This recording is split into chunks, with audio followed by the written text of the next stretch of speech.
Hey Lennies and bunny lovers, welcome back to the channel. Lorelai here, and today we're going to talk about the top facts about female rabbits that you should know. I did this for the males. I'm going to link that one for you. Please check it out. But all of my girly bun girls, this one is for you, okay? And as someone who has a female bunny, Miss Lennon herself, I found this of particular interest. Okay, fun fact number one about a female bunny. She is also called a doe.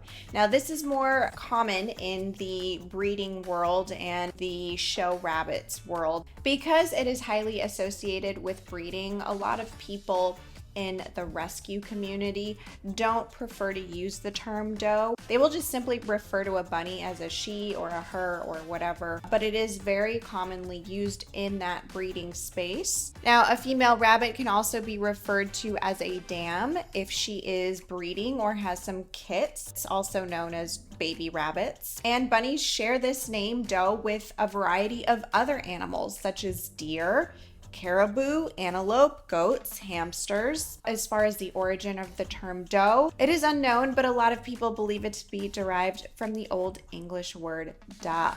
Number two, females can have false pregnancies. Now, this one blew my mind. This is when a female believes she is pregnant when she really isn't. So rabbits can ovulate reflexively, which I did not know. This can happen one of three ways, basically, which is the proximity of an unneutered male, infertile mating, or mating behavior between two females. All of these instances can trigger that instinct in the female and stimulate ovulation. However, this has also strangely been observed in female rabbits that have no contact with another rabbit at all. So it doesn't even necessarily mean they have to be around another rabbit. Once this ovulation takes place, it results in the formation of a corpora lutea that secretes progesterone. Signs of a false pregnancy include pulling fur, nest making, mammary gland development, and defensiveness over their nest.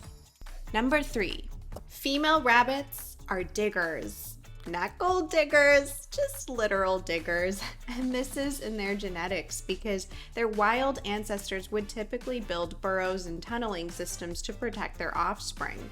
So the downside to this is it can be pretty destructive to your carpets or flooring. But again, spaying also helps reduce this behavior, and you can give your bunny digging substitutes like blankies or toys. Number four, females are more likely to be territorial.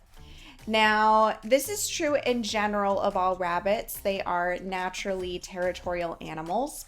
But females specifically, we have to remember that biologically, they are the ones who carry the babies, build the nests, take care of those babies, etc. The males are a little more passive in that regard. So females are more likely to be aggressive toward anyone who enters their perceived territory. Their reactions could vary between, maybe lunging, biting, nipping, swatting, that sort of thing. This might usually take place in the beginning stages when you first bring home the bunny, and especially if they are not spayed yet, it is going to take a little more time to break down their wall versus a male bunny who is probably going to be a little more easygoing. So again, both males and females are territorial, but the females are going to be more territorial of a particular space that they have claimed. If you have a pen or a home base or, God forbid, a cage or just a place where they tend to sleep and be all the time, if you were to enter that space unhinged and unwelcomed, they would be very upset, especially if they don't know who you are. Nonetheless, once the female bunny does warm up to you and realizes you're a safe person to be around, she will probably actually be a little more affectionate than the male bunny. So this brings me to point number five. Females are more likely to lick you and groom you than a male bunny.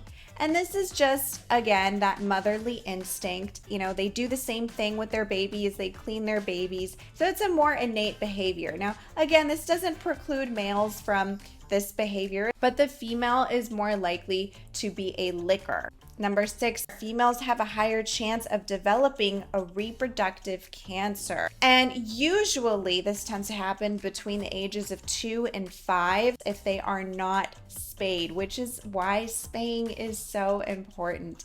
A lot of people go, well, my bunny doesn't live with another rabbit. How is she going to get impregnated? Why should I get her spayed?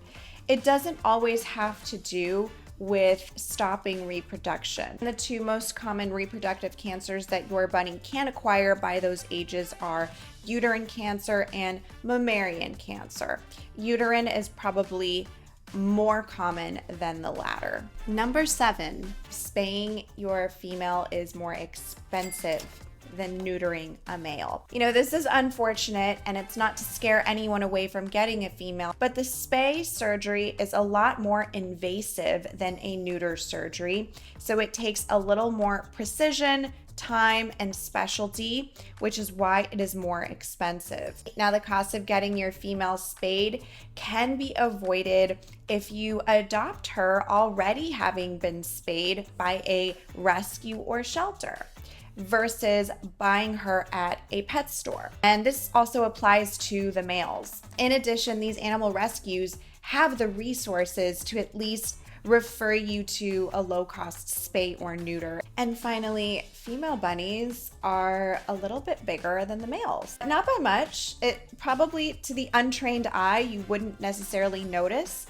But if you put 2 of the same breeds together, male and female, maybe even from the same litter, you would probably notice the females just slightly bigger. I could not find a scientific explanation for it other than the larger body mass serving as a form of protection for future pregnancies. As someone who has a female bunny, Lennon is like the sassiest creature I've ever met, but she is also so loving at the same time, and I adore her with all my soul. She licks and kisses me day in and day out. I've definitely dealt with a lot of male bunnies before, and you can tell the difference. Of course, everybody has their own unique personalities, but the males are definitely a little more rowdy and playful, whereas the females are very I guess just a little more sassy and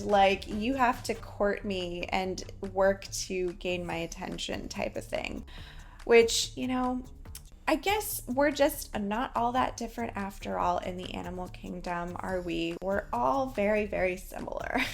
So okay guys, love you lots. Mwah.